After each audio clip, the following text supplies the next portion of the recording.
Hello guys, मैं हूँ प्रीति और आप देख रहे हैं अपना YouTube channel IQ students point.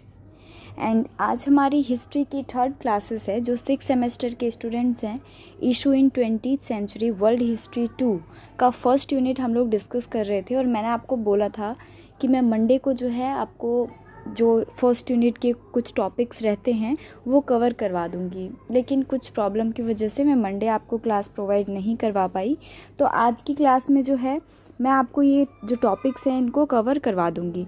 Last class में हमने क्या क्या पढ़ लिया था, फेसेस पढ़ लिए थे हमने कोल्ड वॉर के। जो ओरिजिन था कोल्ड वॉर का, रीज़न जो था कॉजेज़ ऑफ कोल्ड वॉर, मतलब क्या कारण था वो पढ़ लिया था। कितने चरण थे कोल्ड वॉर के वो भी पढ़ लिए थे हमने। और द कोलैप्स ऑफ कम्युनिज़्म ये भी पढ़ लिया था, मतलब कम्युनिज़्म जो था, साम्यवाद जो था, उसका पतन कैसे हुआ था इसके बारे में भी हमने जान लिया था।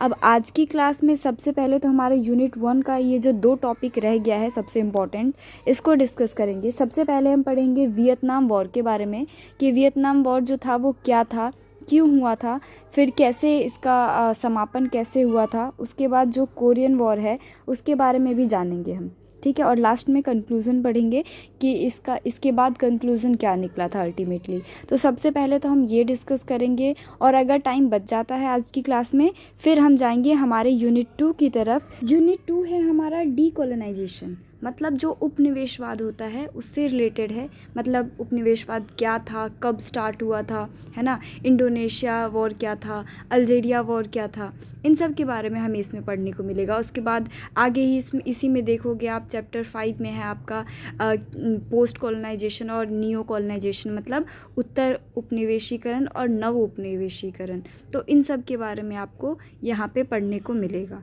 ठीक है।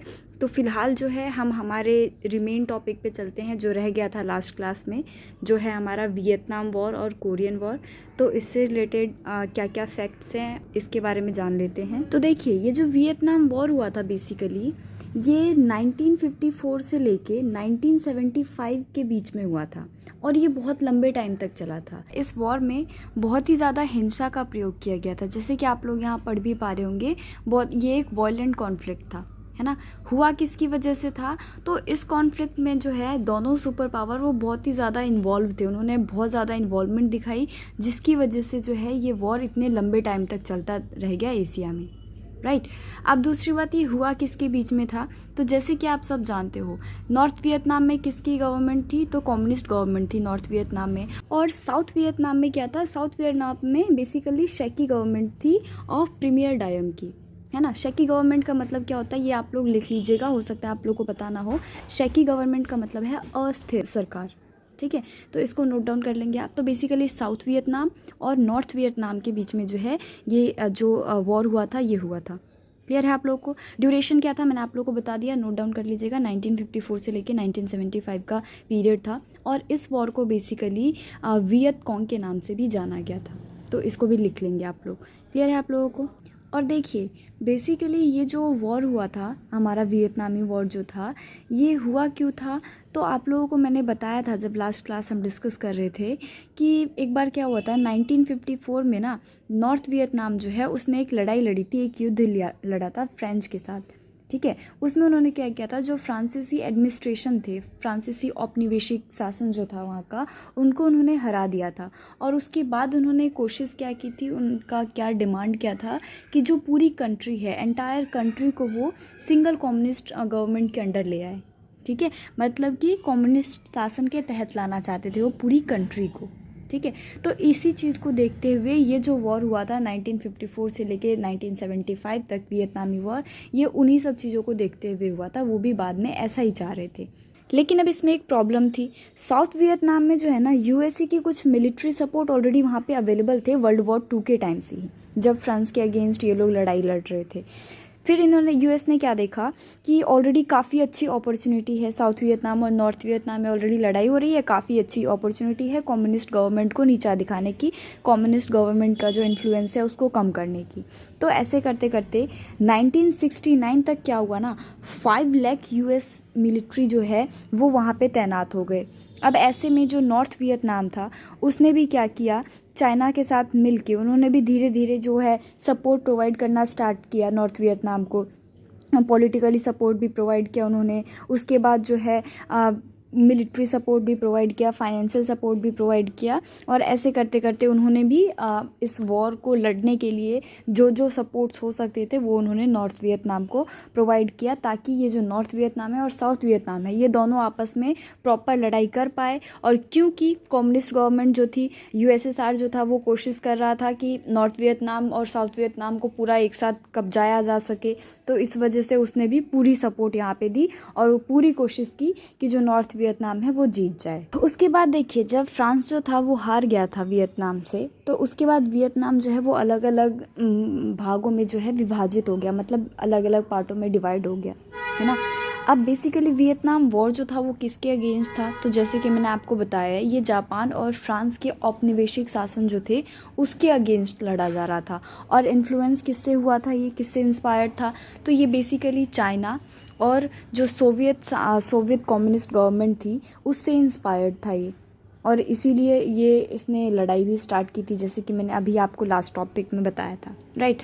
अब 1946 में क्या हुआ, फ्रांसीसी इंडो चाइना जो वॉर था वो स्टार्ट हुआ था, और 1954 में जाके ये वॉर जो है वो ख़त्म हुआ था। अब यूएसए जो है ना, यूएसए बेसिकली फ्रांस को सपोर्ट कर रहा था, क्योंकि उसने देखा कि चाइना में जो है कम्युनिस्ट गवर्नमेंट इस्टेब्लिश्ड हो चुका है, तो अब ये जो है एशिया की जो बाकी कंट्रीज़ है उसमें ना फैल जाए, वहाँ पे कम्युनिज़्म और ज़्यादा स्प्रेड ना हो, इस चीज़ को रोकने के लिए यूएसए ने चाहा कि किसी भी तरह से जो फ्रांस है उसको ज़्यादा से ज़्यादा सपोर्ट प्रोवाइड किया जा सके, जिससे कि दोनों मिलके जो है कम्युनिज़्म को फैलने से रोक पाए। लेकिन इन सभी एफर्ट्स के बाद भी फ्रांस जो था वो बेसिकली हार गया था वियतमी के द्वारा। वियतमी कौन थे, वियतमी बेसिकली जो वियतनाम है वहाँ के ही एक लीडर कह सकते हो आप, उनके थ्रू जो है मई 1954 में फ्रांस को हरा दिया गया था। क्लियर है। और इसके बाद क्या हुआ, जब फ्रांस हार गया था उसके बाद जो इंडो चाइना है वहाँ पे कम्प्लीटली फ्रांसीसी शासन जो था, फ्रेंच रूल जो था वो कम्प्लीटली ख़त्म हो चुका था। कहाँ पे, इंडो चाइना में। आप लोग अपने नोट्स बनाते हुए चलना, अगर पेड नोट्स चाहिए तो आप लोग हमें कमेंट करके बता सकते हो, या फिर टेलीग्राम पे भी मैसेज कर सकते हो आप। क्लियर है। अब इस लड़ाई के बाद जब बेसिकली फ्रांस जो था वो हार गया था, उसके बाद जो कुछ पर्टिकुलर कैंप्स थे जो लड़ाई के लिए आए थे वो लोग बच गए थे, तो उन सभी को जो है एक साथ नेगोशिएशन के लिए जेनेवा कॉन्फ्रेंस में लाया गया था, राइट। कि अब क्या करना है, कैसे कैसे आगे क्या काम होगा, कैसे राजनीति कैसे चलाई जाएगी, इन सभी चीज़ों के लिए कैसे पॉलिटिक्स को डील करेंगे, इन सब बातों को डिस्कस करने के लिए, मतलब जो भी टॉपिक्स रह गए थे उन सभी चीज़ों को डिस्कस करने के लिए जेनेवा कॉन्फ्रेंस में बाकी बचे हुए कैंप वगैरह को लाया गया एक साथ, ठीक है, जिसे कि बेसिकली जेनेवा समझौता के नाम से भी जाना जाता है, राइट। अब आगे इसी में आप पढ़ोगे जेनेवा समझौता 1954, तो इसके बारे में है जो है आप लोग डीपली अच्छे से पढ़ लीजिएगा, राइट। इसमें कुछ ऐसा नहीं है, बट फिर भी पढ़ना ज़रूरी है, तो इसको आप लोग अच्छे से पढ़ लीजिएगा। फिलहाल जो है हम हमारे नेक्स्ट टॉपिक पे बढ़ते हैं। कुछ ऐसे टॉपिक्स हैं जो खास इंपॉर्टेंस नहीं रखते हैं, लेकिन आप लोग अगर पढ़ना चाहते हैं तो आप लोगों के पास PDF ऑलरेडी अवेलेबल होगा, टेलीग्राम पे मैंने ऑलरेडी अपलोड कर रखा है, नहीं तो आप SOL की वेबसाइट पे जाके भी इस PDF को डाउनलोड करके पढ़ सकते हैं, ठीक है। तो वियतनाम वॉर के बारे में तो आप लोगों ने जान लिया। अब हम पढ़ेंगे यहाँ पे कोरियन वॉर के बारे में, ये क्या था, क्यों हुआ था, ठीक है। इसके बाद क्या क्या प्रॉब्लम्स आई थी, इन सभी के बारे में अब आपको मैं यहाँ पे बताऊँगी, ठीक है। तो देखिए, वॉर स्टार्ट होने से पहले ही 1910 में क्या हुआ था, कोरिया जो है वो ऑलरेडी जापान के अंडर था, है ना। जैसे कि आप सबको पता है कि जापान ने पहले ही कोरिया को हरा दिया था और अपने अंडर ले लिया था, लेकिन 1945 में कोरिया को जो है 2 पार्ट्स में डिवाइड कर दिया गया था, 2 अलग अलग जोन्स में 38 पैरेलल के अंडर, ठीक है। पहला था साउथ कोरिया और नॉर्थ कोरिया, जैसे कि आप सब ये तो पता ही होगा अब आपको, ठीक है। अब यूनाइटेड नेशन ने क्या किया, यूनाइटेड नेशन ने पूरी कंट्री में जो है फ्री इलेक्शन अनाउंस कर दिया कि पूरी कंट्री में जो है इलेक्शन करवाया जाएगा, ठीक है। इसमें क्या हुआ, ये बेसिकली उनको ऐसा लगा, यूएसए को ऐसा लगा कि ये उसके फेवर में है, वो खुद ही जीत जाएंगे और कम्युनिस्ट गवर्नमेंट जो है वो हार जाएगी, क्योंकि 2/3 पॉपुलेशन जो है वो उनके अंडर आती है, राइट। तो इसलिए उन्होंने फ्री इलेक्शन जो है वो पूरी कंट्री में अनाउंस कर दिया। लेकिन इंटरनेशनल लेवल पे कुछ ऐसे सिनेरियोज बन गए कि कोई भी एग्रीमेंट साइन ही नहीं हो पाया था वहाँ पे, ठीक है। और ऐसे में फिर क्या हुआ, साउथ कोरिया में जो है वो फ्री इलेक्शन करवाया गया एंड इलेक्शन के बाद जो है फाइनली सिनगमरी जो थे वहाँ पे उनको एज अ प्रेसिडेंट अपॉइंट किया गया और वहाँ का जो कैपिटल है वो बनाया गया सियोल को, ठीक है। इसको भी नोट डाउन करेंगे आप लोग, इंपॉर्टेंट पॉइंट्स हैं आप लोगों के। तो सियोल को जो है कैपिटल बनाया गया और ऐसे ही जो नॉर्थ कोरिया था आपका, नॉर्थ कोरिया में बेसिकली कम्युनिस्ट गवर्नमेंट बन गई किम टू सुंग की। एंड गवर्नमेंट इस्टेब्लिश करने के बाद वहीं की एक सिटी थी जिसको बोलते हैं प्योंगयान, उसी को अपना कैपिटल मान लिया उन्होंने। अब इस चीज़ से, इस बंटवारे से ऑब्वियस सी बात है जो जनरल पब्लिक थी, कॉमन पब्लिक थी वहाँ की, वो तो बिल्कुल भी खुश नहीं थी, ठीक है। लेकिन दोनों ही कंट्री के जो रूलर्स थे वो रूल करना चाहते थे। ऐसे में नॉर्थ कोरिया ने क्या किया, साउथ कोरिया पे जून 1950 में आक्रमण कर दिया। नॉर्थ कोरिया का जो बेसिकली लीडर था जिसने कम्युनिस्ट गवर्नमेंट स्टैब्लिश किया था, किम टू सुंग, इसने 38 पैरेलल को ही क्रॉस कर लिया। अब 38 पैरेलल क्या था, तो मैंने अभी आपको बताया था कि जब कोरिया का डिवीज़न किया गया था, उसको अलग अलग पार्ट में डिवाइड किया गया था, तो उसी टाइम पे 38 पैरेलल के अकॉर्डिंग ही एक को साउथ जोन में और एक को नॉर्थ जोन में बांट दिया गया था।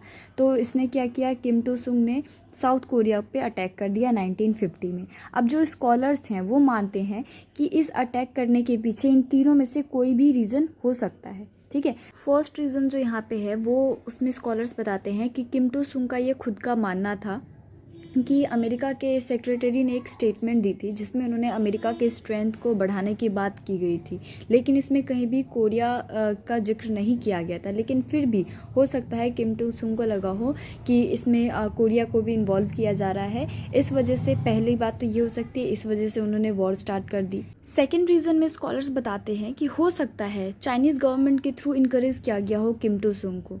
अब ऐसा क्यों, क्योंकि चाइनीज़ गवर्नमेंट जो है ना वो उसी टाइम पे ताइवान पे अटैक करने के लिए अब खुद को प्रिपेयर कर रही थी। तो हो सकता है उसी टाइम पे जो है उसने इनको भी इनकरेज किया हो किम टू को कि आप भी जो है अटैक कर दीजिए अपने साउथ कोरिया पे और उनको अपने अंडर ले लीजिए, ठीक है। और लास्ट रीज़न यहाँ पे क्या दिया हुआ है, लास्ट रीज़न ने बोला हुआ है कि रसिया जब हार चुका था वेस्ट बर्लिन से, उसके बाद वो अपने इन्फ्लुएंस को एक्सटेंड करना चाहता था, बढ़ाना चाहता था। हो सकता है ये चीज़ भी लगा हो किम टू को और इसकी वजह से उन्होंने खुद ही अटैक कर दिया हो साउथ कोरिया पे कि कहीं वो अटैक ना कर दे, ठीक है। क्लियर है आपको। अब हम बढ़ते हैं इसके कंक्लूज़न की तरफ कि अल्टीमेटली जो है कंक्लूज़न क्या निकला था। अब हमने पूरा यूनिट तो पढ़ लिया, यूनिट 1 कोल्ड वॉर, ठीक है। अब इसके बारे में हमने इसके दोनों चैप्टर्स भी पढ़ लिए, लेकिन अब अल्टीमेटली इसका कंक्लूज़न क्या था, मतलब हमने क्या पढ़ा, एक अगर मोटी मोटी बात की जाए तो आपने पढ़ा क्या, तो ये यहाँ पे बताया गया टोटल 3 पॉइंट्स में। सबसे पहला पॉइंट क्या है कि जो कोल्ड वॉर था वो बेसिकली सेकेंड वर्ल्ड वॉर के ख़त्म होने के बाद तुरंत स्टार्ट हो गया था यूएसए और यूएसएसआर के बीच में। कभी भी आमने सामने की लड़ाई नहीं लड़ी गई थी। टोटल 7 फेसेस में इस कोल्ड वॉर को बांटा गया था, जो कि मैंने ऑलरेडी आपको क्लास में बताया था, ठीक है। उसके बाद सेकेंड पॉइंट में बताया जा रहा है यहाँ पे कि जब यूएसएसआर के ख़त्म होने तक टोटल जो कोल्ड वॉर है, जैसे कि बताया मैंने, 7 फेसेस हो चुके थे उस टाइम तक टोटल इसके, ठीक है। मतलब 6 फेसेस थे और बाकी था लास्ट फेज जो था 1979 से लेके 1987 के बीच के फेज़ को लास्ट फेज बोला जाता है, जब कोल्ड वॉर जो है वो ख़त्म हो गया था और एक नया वॉर स्टार्ट हो गया, इसे न्यू कोल्ड वॉर बोला गया था स्कॉलर्स के थ्रू, ठीक है।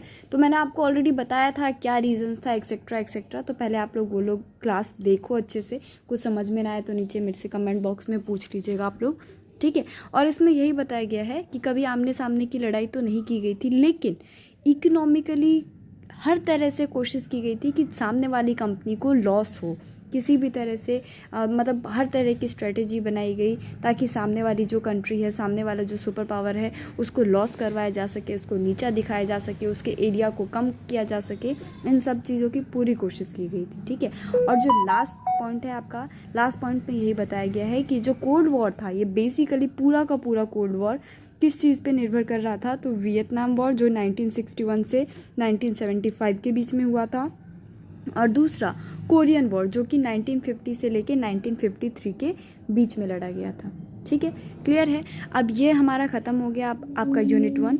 इसके कुछ क्वेश्चंस हैं, इसको आप लोग पढ़ लीजिएगा अच्छे से, राइट। और उसके बाद आपने एग्ज़ाम की प्रिपरेशन भी कीजिएगा।